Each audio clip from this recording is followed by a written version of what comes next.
गीता महाभारत रूपी ग्रंथ का ही एक भाग है, पर गीता दार्शनिक सत्यों का संकलन है। जितने फिलोसॉफिकल ट्रुथ हैं उनको इकट्ठा करके एक जगह संकलित कर दिया गया। श्री कृष्ण किसी भी तथ्य को नकारते नहीं हैं।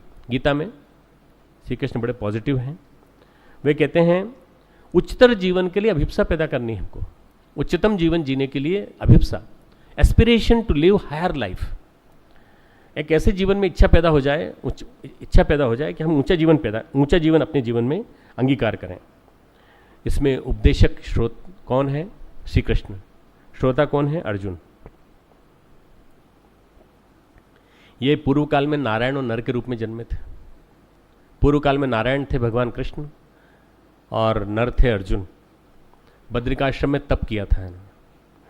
नारायण नर को ही उपदेश कर सकते हैं, नर नारायण को नहीं कर सकता। नर से नारायण बन जाए ऐसा कहा जाता है ना। तो नारायण नर को उपदेश कर सकते हैं, नर नारायण को नहीं कर सकता। नर अपनी जिज्ञासा व्यक्त कर सकता है। अर्जुन संपूर्ण विचारशील, भावनाशील, प्रतिभाशील इच्छा का प्रतीक है, प्रतिभाओं का समुच्चय। जितने भी उसके अंदर जो भी विचारधाराएं हो सकती हैं वो सारी सारी रख करके सामने एक मनुष्य उच्चतम विकास की एक सीढ़ी पर खड़ा है, और उच्चतम विकास की सीढ़ी पर उसके मन में एक द्वंद्व पैदा हो गया है। उसके पास आम इंसान जैसी समस्या नहीं है। आम इंसान के पास क्या है? रोटी, कपड़ा, मकान।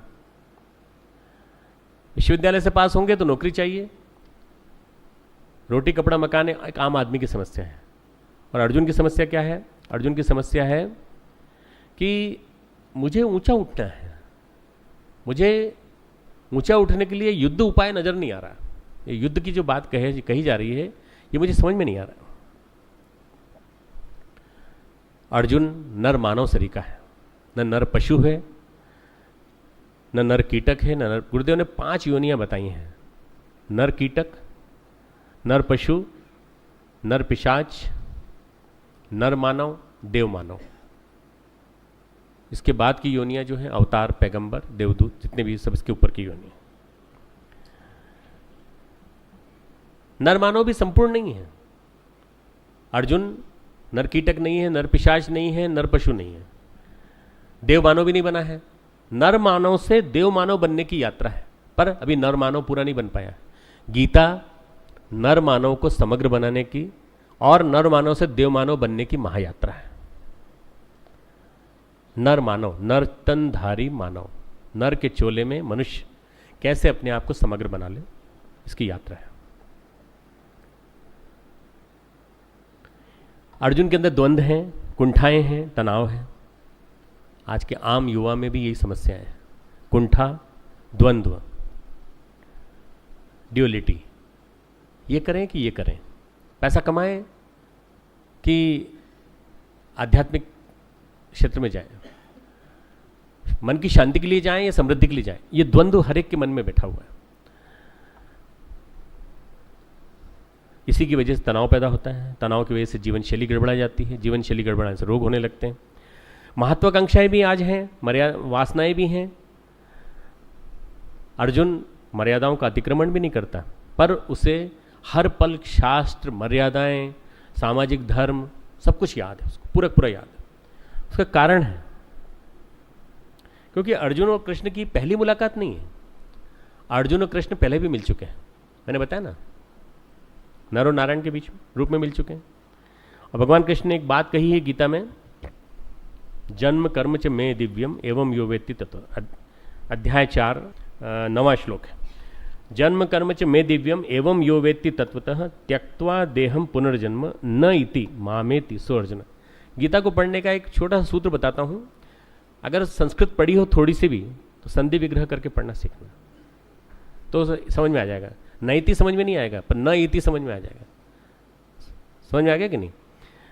इसको श्लोक को पढ़ो। जन्म कर्म च मे दिव्यम, जन्म कर्म च मे दिव्यम एवं यो वेत्ति तत्वतः। मेरे जन्म कर्म दिव्य हुए, मेरा जन्म भी दिव्य है और कर्म भी दिव्य है, निर्मल है, अलौकिक है। इस प्रकार जो मनुष्य तत्व से जान लेता है, जो अच्छी तरह पहचान लेता है, जो जड़ से पहचान लेता है कि भगवान के कर्म, भगवान के जन्म दिव्य होते हैं, त्यक्त्वा देहम पुनर्जन्म, उसका फिर त्यक्त्वा यानी छोड़ना, पुनर्जन्म यानी पुनः रीबर्थ, न इति फिर नहीं होता। मामेति सो अर्जुन, वह शरीर को त्याग कर मामेति मुझे ही प्राप्त होता है, शरीर के जन्म को त्याग कर वो मुझे ही प्राप्त होता है। धीरे धीरे अर्थ समझ में आने की प्रक्रिया डेवलप हो जाएगी अगर थोड़ा थोड़ा एक एक शब्द का विग्रह करना सीख लेंगे। तो भगवान क्या कहते हैं इसमें? भगवान कहते हैं कि इसी का 5वां श्लोक देख लें। बहुनी में व्यतीतानी जन्मानी तब चा अर्जुन, मेरे और तेरे बहुत सारे जन्म हो चुके हैं अर्जुन। तानी अहम वेद सर्वाणी, तान्य हम लिखा ना, तानी अहम वेद सर्वाणी न त्वम वेत्थ परंतप, मेरे और तेरे बहुत से जन्म हो चुके हैं, उन सबको तू नहीं जानता पर मैं जानता हूं। भगवान हम सबको जानते हैं। भगवान ये जानते हैं कि हम कौन हैं, किस लिए आए इस धरती पर, हमारा उद्देश्य क्या है, हमें क्या करना है, हमें क्या कैसी मंजिल पार करनी है, अभी कितने जन्म और लगेंगे, पर ये कितना पुरुषार्थ करके, कितने पुण्य करके, कितनी जल्दी इसी जन्म में कर्म कर सकते हैं, उन सबको तू नहीं जानता किंतु मैं जानता हूँ। ये जो भगवान जो है ना अर्जुन के बारे में सब कुछ जानते हैं। ब्रह्म विवर्त पुराण में कृष्ण अर्जुन के अनेकों प्रसंग ऐसे आए हैं जिसमें अर्जुन कई बार हस्तिनापुर से द्वारका गए हैं और द्वारका जाकर के उन्होंने शास्त्र चर्चा की। दोनों के दोनों अच्छे मित्र हैं, दोनों संबंधी भी हैं। गीता की चर्चा जीवन चर्चा है, जीवन की सामान्य प्रसंग समस्याओं को कैसे जूझा जाए। पर यहां तो जीवन की जटिलतम समस्या आ गई सामने। दोनों ओर सेनाएं हैं। धृष्टद्युम्न इधर का सेनापति है तो उधर का सेनापति भीष्म है। अर्जुन इधर का सेनापति का खास है। खास मतलब सबसे महत्वपूर्ण, अगर पांडव किसी के ऊपर निर्भर हैं तो अर्जुन के ऊपर निर्भर है, और कौरव किसी के ऊपर निर्भर है तो दुर्योधन के ऊपर निर्भर है। तो ये अर्जुन और दुर्योधन के बीच में युद्ध है, ये धृष्टद्युम्न और भीष्म के बीच में युद्ध है।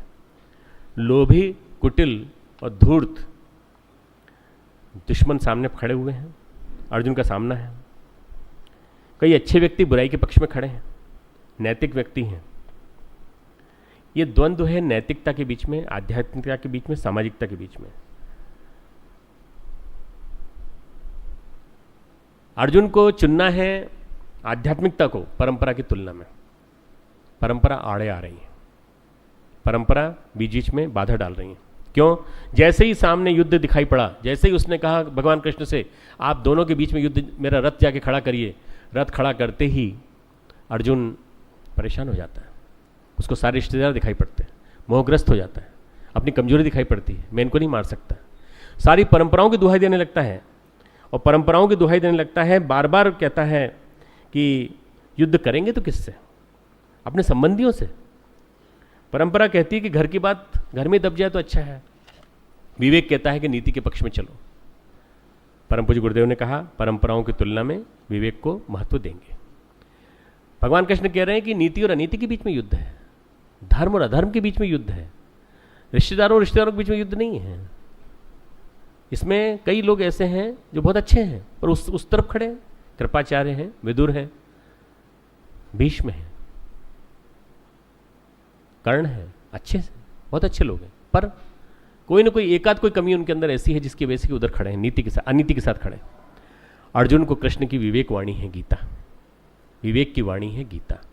ये जो अर्जुन जो है उसको भगवान कृष्ण विवेक की वाणी समझा रहे हैं कि परंपराएं तो कितनी दुहाई दे दे, परंपराओं के बारे में तो कितनी बातें कह दे। परंपराओं के बारे में क्या कहता है अर्जुन?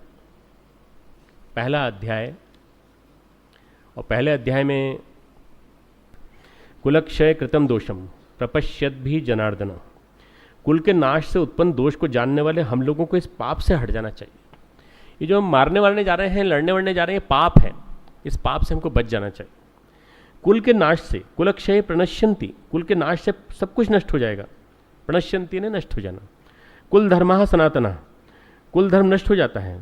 धर्म के नाश हो जाने से, धर्मे नष्टे कुलम नष्टम, धर्म के नष्ट हो जाने से कुल नष्ट हो जाते हैं, और धर्म के नाश हो जाने पर संपूर्ण कुल में पाप भी बहुत फैल जाता है। कृतस्नम धर्मो अभि भवत्युत, इतना ज़्यादा अधर्म बढ़ जाता है कि कुल की स्त्रियां दूषित हो जाती हैं, हे वाष्णी, स्त्रियों के दूषित हो जाने पर वर्ण संकर उत्पन्न होता है। ये सारे के सारे तर्क अर्जुन इसलिए दे रहा है कि अर्जुन को युद्ध नहीं करना है, और युद्ध करने से वो डर रहा है, और युद्ध करने से जब डर रहा है तो भगवान को फिर कहना पड़ रहा है। भगवान को याद आ रही है बार बार बात, अर्जुन ने किसको चुना था? श्री कृष्ण को। क्यों चुना था? कृष्ण प्रीत है उसको लगा था जहां कृष्ण होंगे वह जीत होगी। गीता का अंतिम श्लोक उठाओ जरा, अंतिम। यत्र योगेश्वरः कृष्णो यत्र पार्थो धनुर्धरः तत्र श्री विजयो भूति ध्रुवा नीति मति मम। हे राजन, जहाँ योगेश्वर भगवान श्री कृष्ण है, जहाँ गांडीव धनुषधारी अर्जुन है, वहीं पर श्री विजय, विभूति और अचल नीति, चार चीज़ें वहीं पर मिलेंगी। श्री, विजय, विभूति और अचल नीति, ये चार चीज़ें वहीं मिलेंगी जहाँ पर दोनों हैं।